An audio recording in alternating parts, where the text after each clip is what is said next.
Pessoal, primeiramente, boa noite para todos, né? É, Se alguém não estiver me ouvindo, fale agora ou cale-se para sempre. Se ninguém falar nada, vai entender que é porque está todo mundo ouvindo bem. E quero pedir desculpas também por não aparecer hoje nem mostrar nenhuma animação ou algum slide do tipo, porque como hoje eu estou usando o celular, aí eu vou precisar ficar trocando de tela nele, aí corre o risco de eu me atrapalhar no meio desse trânsito aí. Mas nós vamos fazer a primeira oração, né? Você vai fazer ela aí, Lucas? Vamos lá.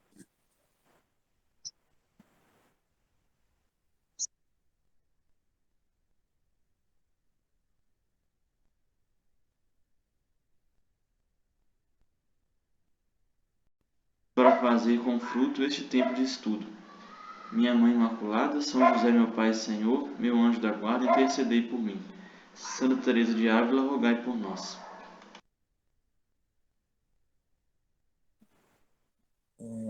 Então, para quem não me conhece, meu nome é Matheus. Para quem já conhece, o nome não mudou, continua o mesmo também.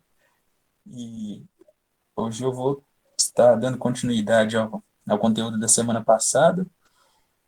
E na semana passada nós tratamos sobre o artigo 4º do Credo, e que falava o seguinte, que Jesus Cristo padeceu sob Pôncio Pilatos, foi crucificado, morto e sepultado.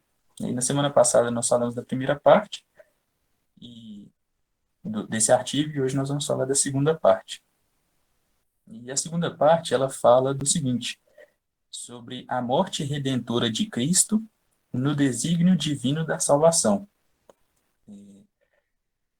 E aí, eu vou iniciar lendo o número 559, 599, perdão, do Catecismo, e aí nós vamos tratar nessa aula do número 599 até o número 605. E aí o número 599 fala o seguinte: Jesus é entregue segundo o desígnio determinado de Deus. A morte violenta de Jesus não foi fruto do acaso, nem coincidência infeliz de circunstâncias várias. Faz parte do mistério do desígnio de Deus, como Pedro explica aos judeus de Jerusalém, logo no seu discurso no dia de Pentecostes. Depois de entregue, segundo o desígnio determinado e a previsão de Deus. Está em Atos 2, 23. Esta linguagem bíblica, diz o catecismo, não significa que os que entregaram Jesus, ou seja, aqueles que participaram do julgamento, da crucificação e da morte de Jesus, eles não foram simplesmente atores passivos de um drama previamente escrito por Deus. E aí nós vamos entender mais ou menos, ou tentar entender, né, o porquê disso tudo, o porquê dessa afirmação. A primeira coisa que a gente tem que observar é o seguinte: Cristo deveria morrer para salvar a humanidade. Era algo que já estava nos desígnios de Deus. Mas, ao mesmo tempo, a morte de Jesus Cristo, né, todo o processo, desde a entrega por Judas, o julgamento de Jesus Cristo, a crucificação e a morte, todo esse processo foi algo que aconteceu de forma livre, pois aqueles que estavam envolvidos nesse processo, eles não foram obrigados àquilo, né? Como diz o padre Paulo Ricardo, quem fez, fez porque quis, né? E como conciliar essas duas realidades? Como que foi algo que já estava definido, já tinha que acontecer, e ao mesmo tempo foi algo livre, né, que partiu da escolha das próprias pessoas. Então a gente pode dizer o seguinte, que a morte de Cristo, ela realmente deveria acontecer, que é algo que já era certo, né, já era anunciado há tempos.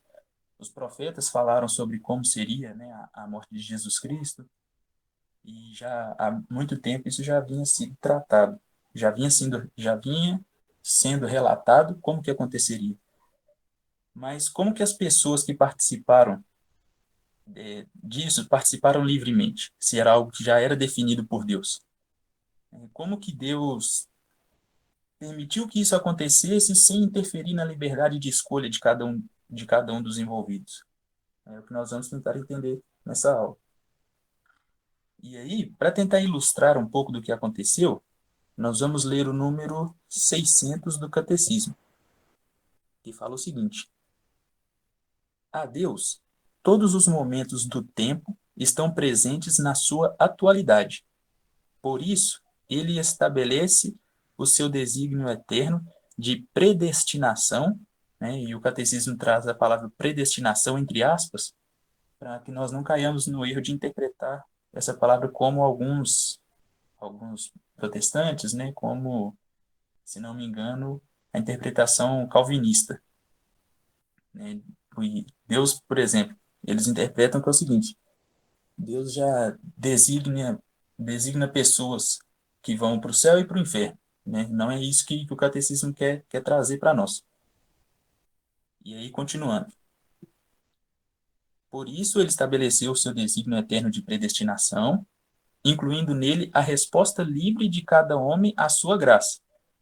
Na verdade, Herodes e Pôncio Pilatos uniram-se nesta cidade com as nações pagãs e e os povos de Israel contra o vosso santo servo, Jesus, a quem ungistes.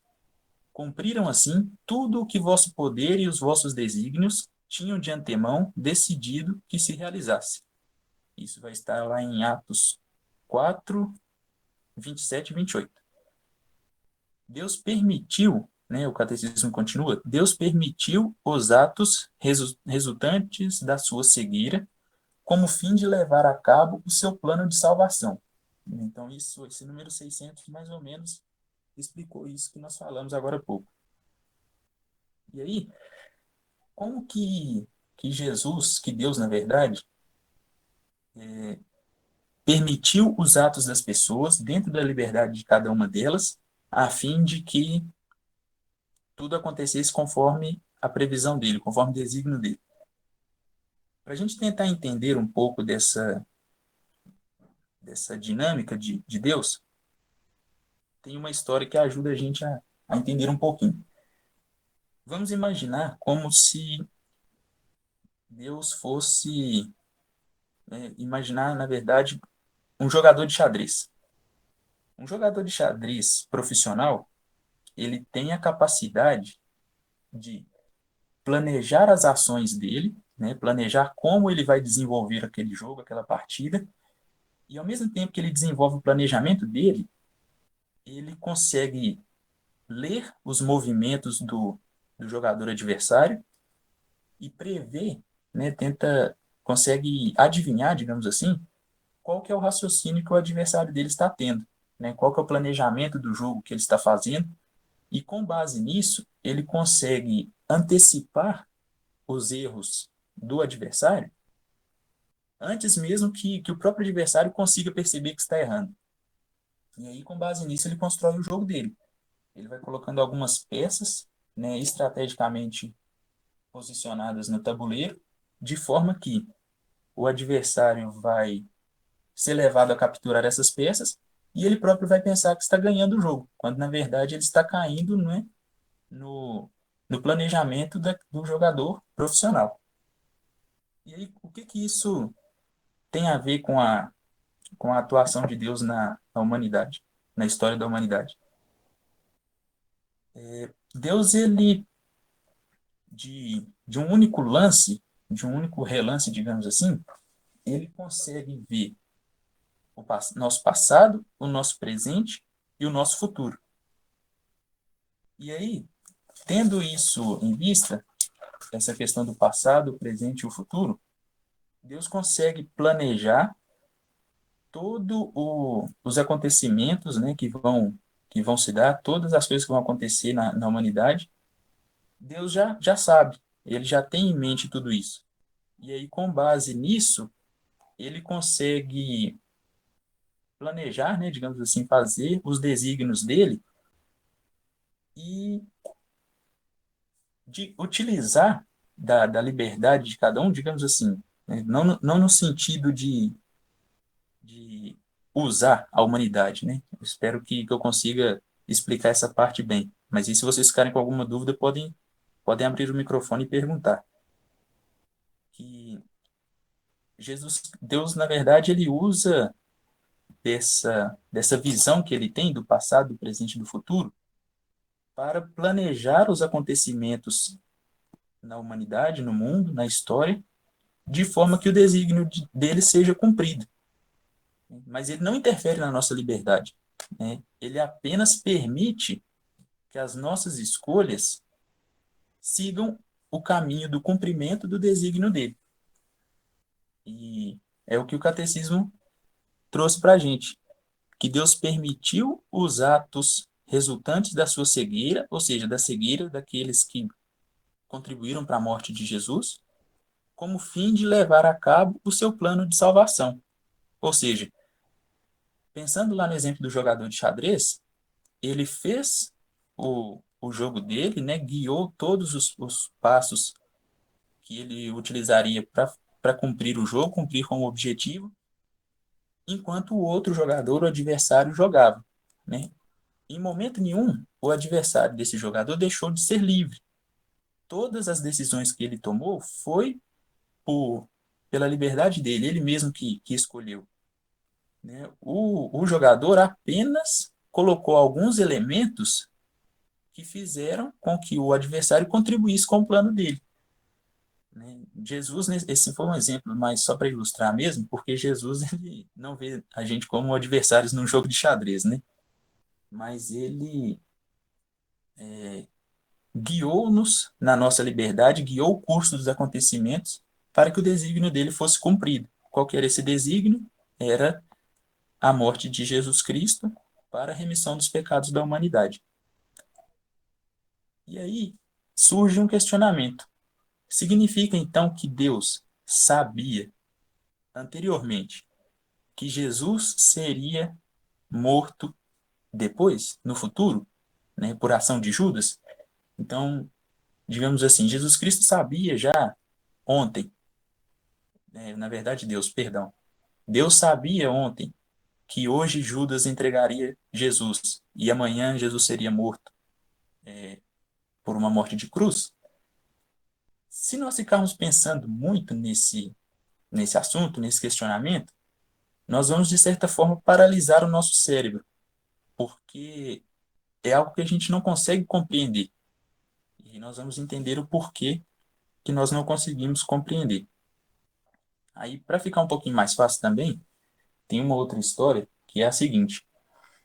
Suponhamos que eu tenha um sonho e nesse sonho eu consigo prever o futuro.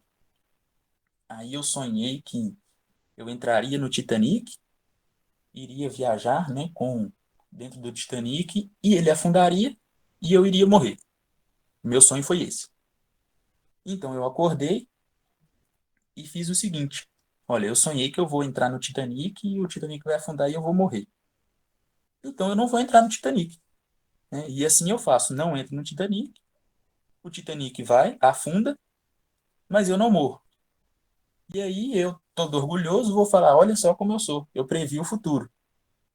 Mas na verdade, isso é uma mentira, porque se eu tivesse realmente previsto o futuro, eu teria previsto também que eu não entraria no Titanic e logo não morreria.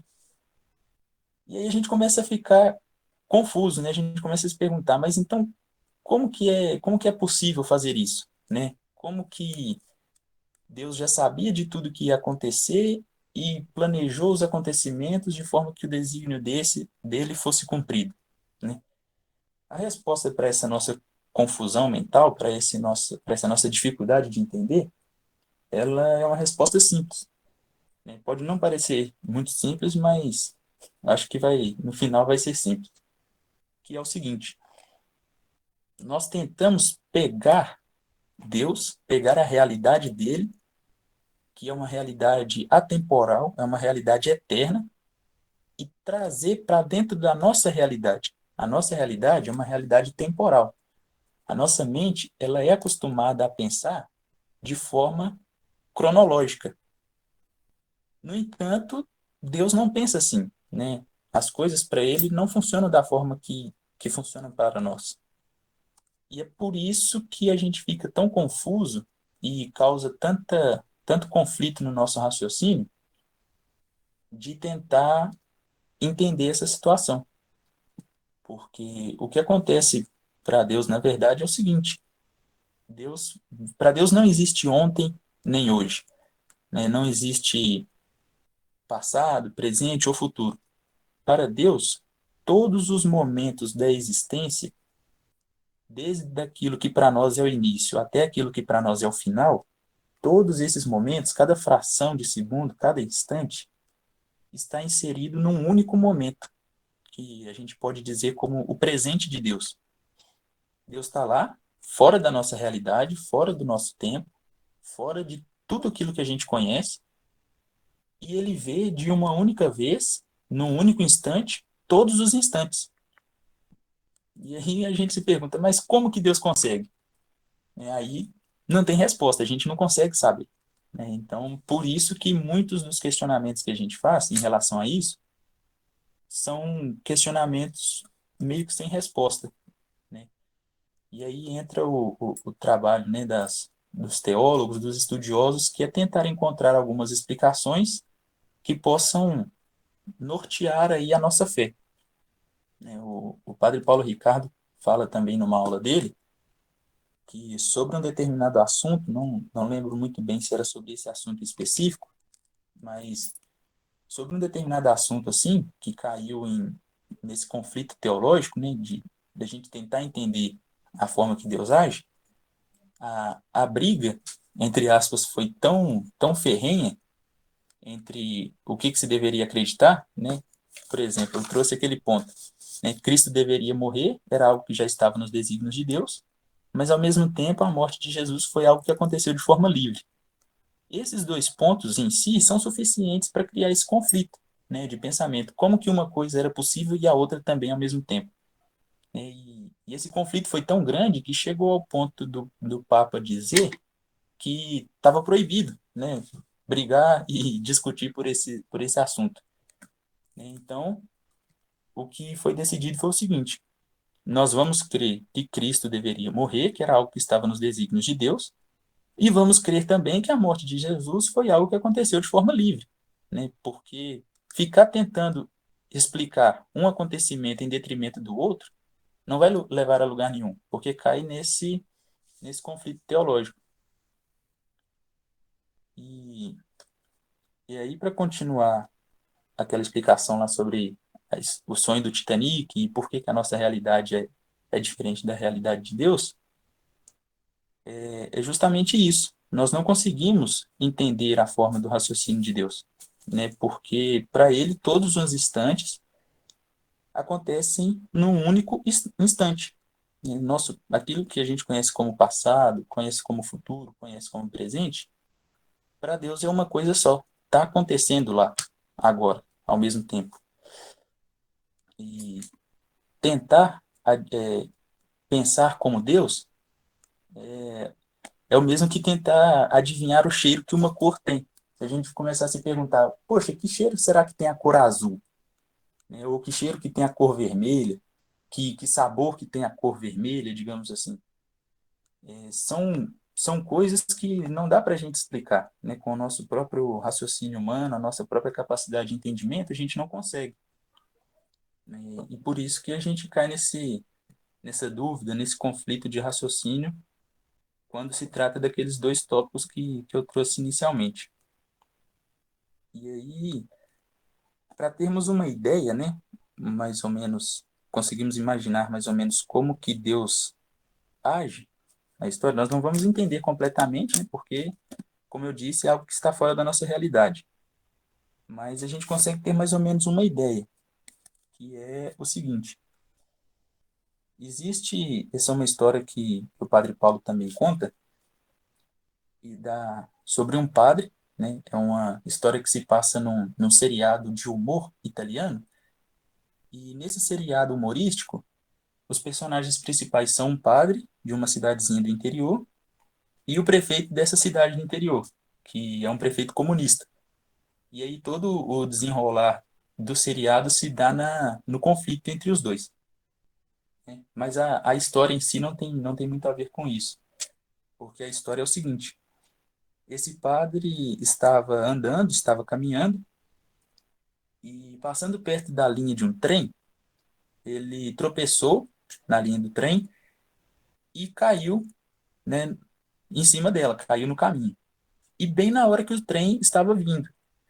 Então o padre viu que o trem estava vindo na direção dele, que ele ia morrer, porque o trem ia passar por cima dele. Então, naquele desespero, naquele medo que ele sentiu, ele rezou e pediu a Deus: Ô Senhor, me livra desse acidente, me livra dessa morte. E aí, no mesmo instante, né, ele rezou e pediu com tanta fé que no mesmo instante o trem desviou e passou pelo trilho do lado, né? E ele não morreu. E aí passou isso tudo, né? Passou o susto, o padre se tranquilizou e voltou para casa. E aí, já em casa, o padre estava rezando, né? Conversando com Jesus Cristo, olhando para o crucifixo. E o seriado mostra que o padre conversa com Jesus e Jesus responde para ele. E aí o padre foi agradecer, né, pelo livramento que ele teve, foi agradecer por tudo aquilo que Jesus fez e falou: Senhor, muito obrigado por ter me livrado dessa morte, né, por ter me livrado daquele acidente. No momento em que eu pedi para o Senhor me livrar, o Senhor desviou o trem para o outro trilho. E aí Jesus vai e responde para ele, fala, né, ô meu amigo, né, mas na verdade eu não desviei o trem de lá só porque você pediu naquela hora. Aí ele já fica assustado, né? Fica se perguntando, ué, como assim? Eu rezei, eu pedi para o Senhor me salvar e o Senhor me salvou. Aí Jesus explica para ele, na verdade, eu desviei aquele trem antes mesmo de você sair da sua casa. Por quê? No momento que você saiu da sua casa, eu já sabia que aquilo aconteceria e já sabia que você iria pedir para ser liberto daquele acidente. Você iria rezar e ia chamar por mim. Então, desde antes de você sair da sua casa, eu já sabia e já providenciei que o trem passasse por aquele caminho e não te atropelasse. É uma história assim, simples, né? Mas para ajudar a gente a entender como que funciona, né? Como que Jesus age nos acontecimentos do mundo para fazer com que o desígnio dele seja cumprido. E pensando nessa forma, né, de que Jesus age na humanidade, a gente pode passar ao seguinte ponto, né? Então agora nós sabemos que Jesus morreu para nos salvar, que era desígnio de Deus que ele morresse por nossos pecados, conforme as Escrituras. Mas onde que isso está nas Escrituras? E aí, para a gente conseguir localizar isso nas Escrituras, né, até para quem quiser estar lendo depois, para fazer uma reflexão, aí eu vou deixar a passagem que é a seguinte. A gente pode ir em Atos dos Apóstolos, capítulo 8, do 26 ao 38. Aí, do 26 ao 38 é o que eu vou ler, para a gente conseguir entender o contexto, mas é só uma parte dele que eu quero destacar depois. Aí, em Atos 8, 26 ao 38, vai dizer o seguinte: é a história de Filipe e o camareiro etíope. Um anjo do Senhor falou a Filipe: vai para o sul, pelo caminho que, através do deserto, desce de Jerusalém para Gaza. E Filipe partiu. Ora, um etíope, camareiro e tesoureiro mor, a serviço da rainha Candace, da Etiópia, tinha ido prestar culto em Jerusalém. Voltava, sentado no seu carro, lendo o profeta Isaías. O Espírito Santo disse a Filipe: aproxima-te e acompanha aquele carro. Filipe acelerou o passo. Filipe acelerou o passo. Ouvindo que lia o profeta Isaías, perguntou: será que estás entendendo o que lês? Ele respondeu: como é que vou entender se ninguém me orienta? Então convidou Filipe para subir e sentar-se ao seu lado. Aí agora a parte que eu quero destacar, do 32 ao 35, 36. Aí continua a história, a passagem. A passagem da escritura que ele lia era a seguinte: como uma ovelha levada ao matadouro e como um cordeiro diante de quem o tosquia. Ele emudeceu e não abre a boca. Com humilhação, com humilhação foi consumado o seu julgamento. De seus descendentes, quem falará? Pois a sua vida é tirada da terra. O camareiro perguntou a Filipe: Dize-me, de quem o profeta está falando? De si mesmo ou de outro? Filipe pôs-se a falar e, começando com esta passagem da Escritura, anunciou-lhe a boa nova de Jesus. Seguindo o caminho, encontraram água, e o camareiro disse: Aqui existe água. O que impede que eu seja batizado? Mandou parar o carro e os dois desceram para a água, Filipe e o camareiro. E Filipe o batizou. Quando subiram da água, o Espírito do Senhor arrebatou Filipe e o camareiro já não ouviu, mas alegre prosseguiu seu caminho. Quanto a Filipe, foi parar em Azoto e, de passagem, anunciava a boa nova a todas as cidades até chegar a Cesareia. Então, pessoal, a parte que eu queria destacar era justamente o versículo 32 e 33. E esse versículo 32 e 33, que fala que o camareiro estava lendo uma passagem do profeta Isaías, e essa passagem, na verdade, é Isaías capítulo 53, versículos 7 e 8, né, que é quando o profeta Isaías fala sobre a morte de Jesus, né? Como que Jesus iria morrer. E aí ele fala, como um cordeiro diante de quem o tosquia, ele emudeceu. Mas aí fica a pergunta, né? O que que isso tem a ver, né, com a morte de Jesus Cristo? O que que isso tem a ver com a influência de Deus na nossa realidade, na nossa vida? Isso aí a gente vai perceber o seguinte: já estavam nas Escrituras, antes mesmo de Jesus vir ao mundo, né, como se daria o processo de morte da morte de Jesus Cristo e, consequentemente, da nossa salvação. Isso eu apresentei aqui para vocês mais para basear biblicamente essa questão da presença da morte de Jesus Cristo sendo anunciada anteriormente pelos profetas. E um outro detalhe importante também que vale a gente observar nessa passagem é sobre aquela dinâmica da atuação de Deus, que ele conduz cada pessoa, né, sem interferir na liberdade individual de cada um, para o cumprimento dos desígnios dele. E aí o que a gente pode ver é o seguinte: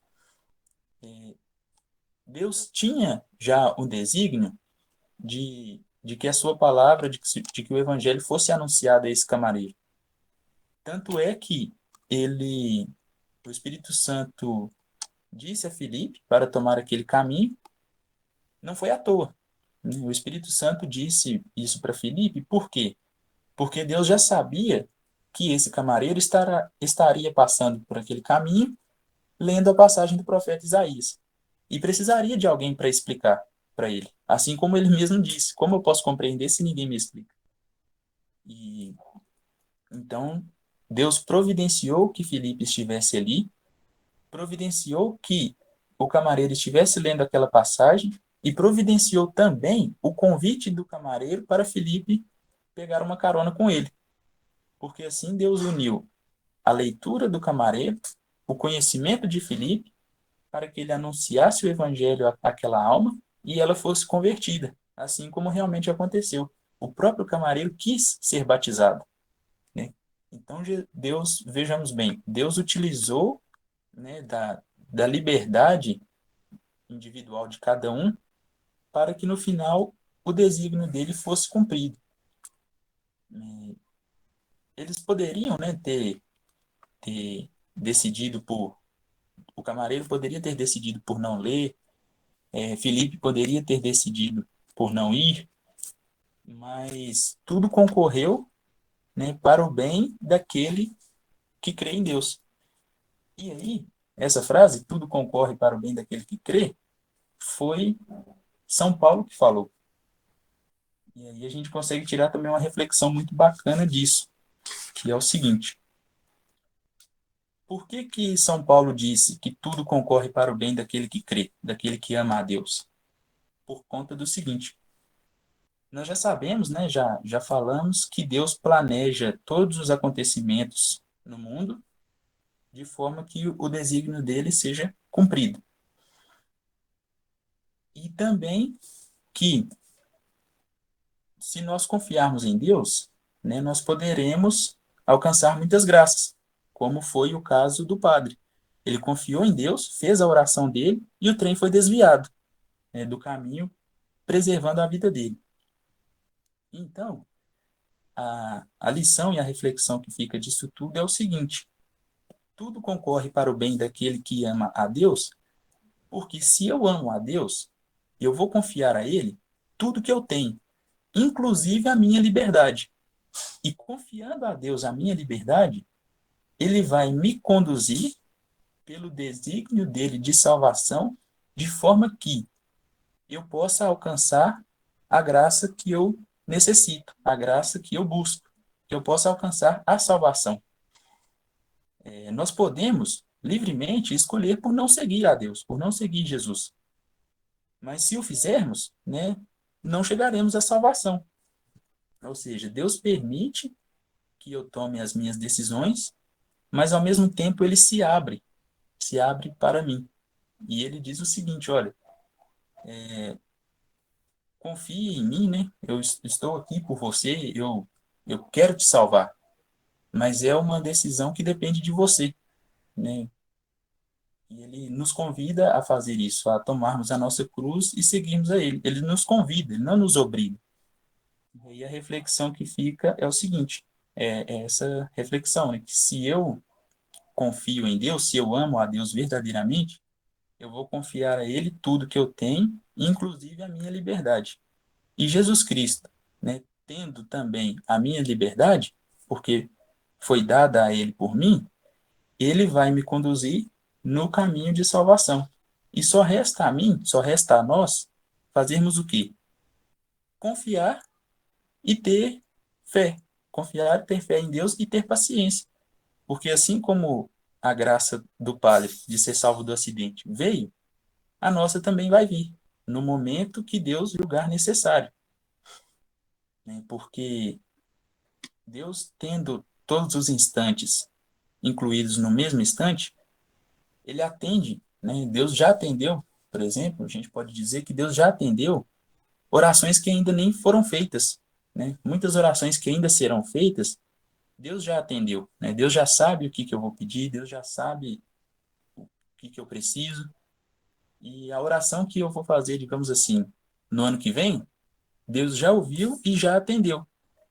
No entanto, como ele está numa realidade fora da nossa, eu preciso esperar que chegue o ano que vem, que eu faça essa oração e que a graça venha. Mas para Deus já aconteceu, né? E assim eu finalizo essa dinâmica, essa reflexão, tentando passar a seguinte mensagem, né? Primeiro explicando como que funciona essa atuação de Deus, né? Trazendo um pouco do que fala o catecismo sobre essa atuação de Deus na história da humanidade, né? E também deixando essa reflexão para todos vocês, para todos nós, que tendo Jesus o controle sobre tudo, tendo Deus o controle sobre tudo, se nós confiarmos a Ele, se nós amarmos a Ele de verdade e confiarmos a Ele a nossa liberdade, Ele com certeza sentirá o maior prazer em nos conduzir pelo caminho de salvação. Porque, no fim das contas, é isso que Deus quer. Ele quer nos salvar. Basta que nós abramos o nosso coração à ação dele, né? Ao poder dele.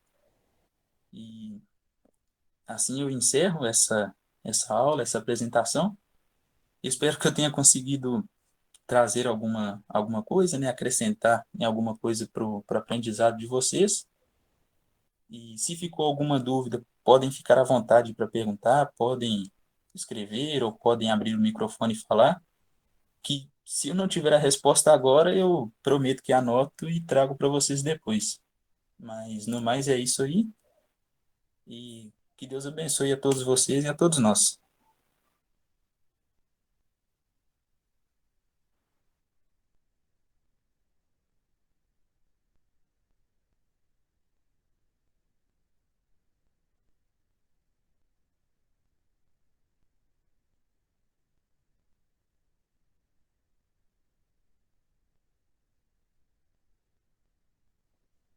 Eu quero só agradecer pela aula mesmo.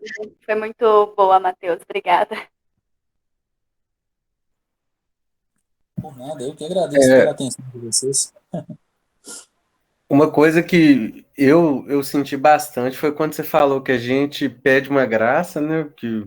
E Deus já sabe que isso vai acontecer pra gente. Quando a gente pede uma coisa pra Deus, é interessante que a gente sempre tem medo, né? Foi uma coisa que veio muito pra mim, assim. A gente sempre tem medo na vida. Ah, isso vai dar errado, aquilo vai dar errado.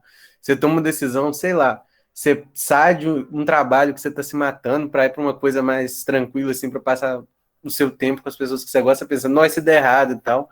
Mas Deus já sabe que aquilo vai dar certo muitas vezes. E a gente tem esse medo porque a gente é humano, mas a gente não consegue lembrar disso. Então, achei muito bacana. Assim, se a gente sempre lembrar que Deus sabe o que vai acontecer e vai nos proteger, não vai cuidar da gente, a gente consegue ter uma jornada aqui muito mais tranquila, muito mais feliz também. Isso é verdade, né? Tem uma frase que, que fala, isso foi uma frase que eu vi até numa publicação no Instagram, e que eu achei muito bacana também, que ela fala que Deus, ele é justo e não coloca em nossos corações sonhos impossíveis de serem realizados, né?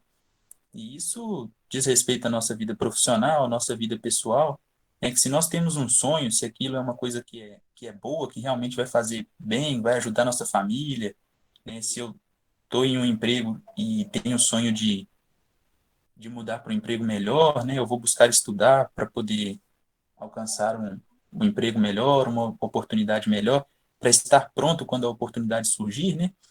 Basta que nós confiemos em Deus e entreguemos a Ele a nossa liberdade, né? Porque tendo Ele o poder para guiar os acontecimentos da humanidade, Ele com certeza vai ficar muito feliz de nós confiarmos a Ele, né? Porque no fim das contas, todo o processo, né, de vinda de Jesus Cristo à Terra, o crescimento de Jesus Cristo, as coisas que ele ensinou, a morte e ressurreição dele, foi para nos salvar. Deus fez isso para que nós pudéssemos ser salvos. Então, basta que a gente confie nele e deixe ele agir, porque a alegria de Deus é a nossa salvação, sabe? E por mais que seja difícil de a gente aceitar isso no nosso dia a dia, porque nós somos humanos, né? Igual você bem falou, nós somos humanos e não é fácil para a gente entender isso. É aí que entra a questão da nossa fé. É ter uma fé mesmo inabalável, que é confiar sem ver, né? Nós não vemos a Deus, nós não estamos na mesma realidade que Ele, mas nós sabemos que Ele existe. E tudo isso só é possível pela fé. Obrigada, meu amor, pela informação. Eu ficava aqui pensando nisso mesmo, da confiança, né? O Senhor já sabe tudo. Mas ele quer de nós essa confiança. E à medida que o Gleison foi falando aí também, eu fui pensando que a gente fica com um certo medo, né? A gente coloca lá a nossa oração, nosso pedido e fala, caramba, e se o que Deus quiser for diferente do que eu quero, né? Mas se for diferente do que eu quero, parte do que você falou também, né? É paciência e pedir a Deus para o nosso pedido se tornar, para a vontade dele se tornar a nossa vontade também, né? É verdade, porque é aquilo, né?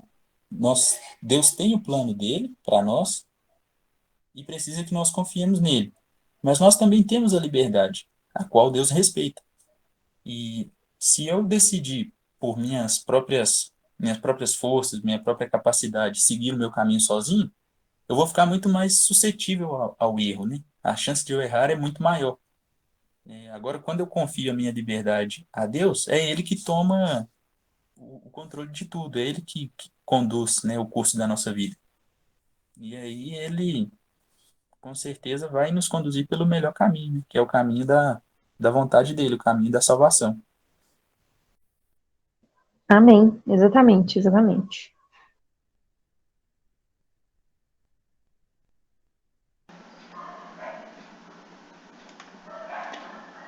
Mais alguém, pessoal?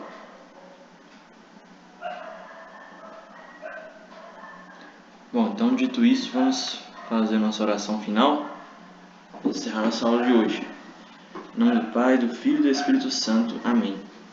Dou-te graças, meu Deus, pelos bons propósitos, afetos e inspirações que me comunicaste nesta aula.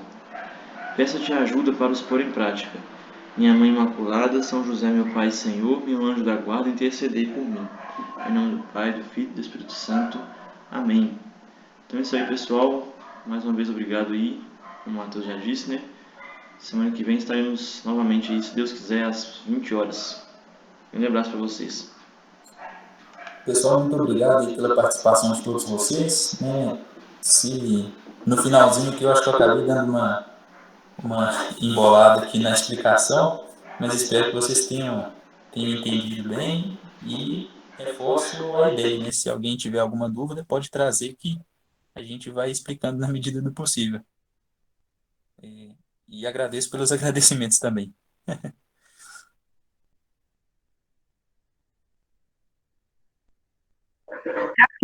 Com Deus.